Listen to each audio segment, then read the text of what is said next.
Welcome to Denver, folks. I chickened out. Not even Eric. He was willing to do it outside. Still got the jacket on, with ready the to roll. He's ready to roll. I'm not, so we're in the press room in Denver doing this video blog and coming to you from Denver. Now, listen. This isn't like, see, because we're not officially team employees, right? So we can stand in front of another logo. Plus, you don't not get any trouble. You don't want to see what's behind us anyway. Yeah, so there you go. Speaking of behind, you would hope the Raptors don't get behind. They were great the other night in Phoenix, coming out with the energy.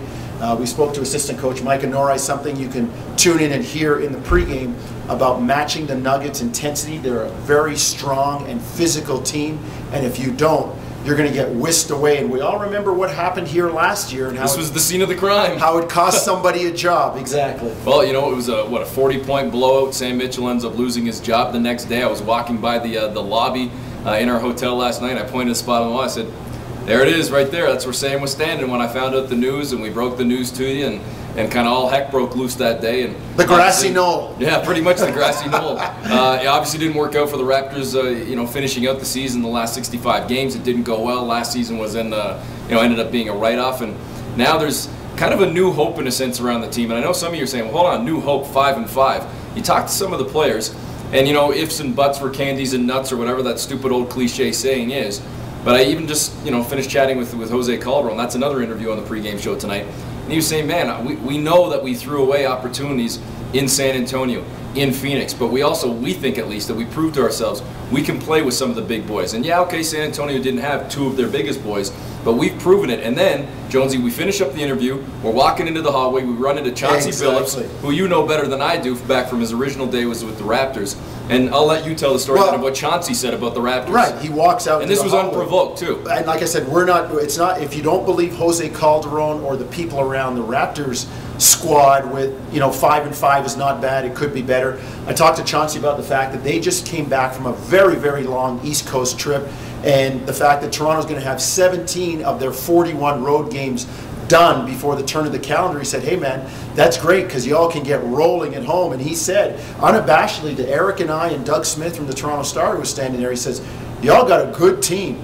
A good team, man. You guys can score. You guys can score the ball. And it's going to be fun tonight. So when a guy like that, who is, you know, a 13-year vet around the league, looks at your squad and knows the league up and down, inside out, and says, you guys have a good team, that says something. So we're looking forward to a terrific battle here tonight. A couple of house cleaning things before we go here, folks. Carmelo Anthony missed the shoot-around this morning for the Denver Nuggets with a migraine, but he's expected to play tonight. They think that will be cleared up by this evening. He'll get the medication he needs or the rest he needs to get rid of that migraine. So, hey, keep your fingers crossed, I guess, if you don't want to see Carmelo Anthony. Hope that migraine stays, but I don't see that being an issue.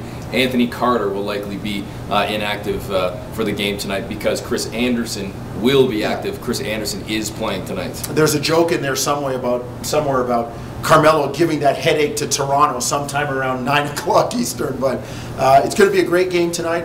Raptors come in, they're confident, they know they can play with the big boys, and I think it's in the back of some of those guys' minds. There's only three of them here, Chris, Jose, Andrea, those were the guys that were here last year when it happened. You got to know that they want to play better tonight. And just quickly from a Raptors perspective as well, Hedo, Turkoglu, and Antoine Wright, same thing as the other night, game time decision. I don't know if you read anything into the fact that Hedo played and Antoine didn't. Who knows? It could be the flip tonight. Maybe both could play. Maybe both won't play. We honestly won't know until about an hour before tip, so keep it tuned to the fan and on the blogs, the Twitter, whatever. As soon as we get the information, we will get it to you. As soon as we get any information, we'll get it to you. Hey, you never know. There's always surprises.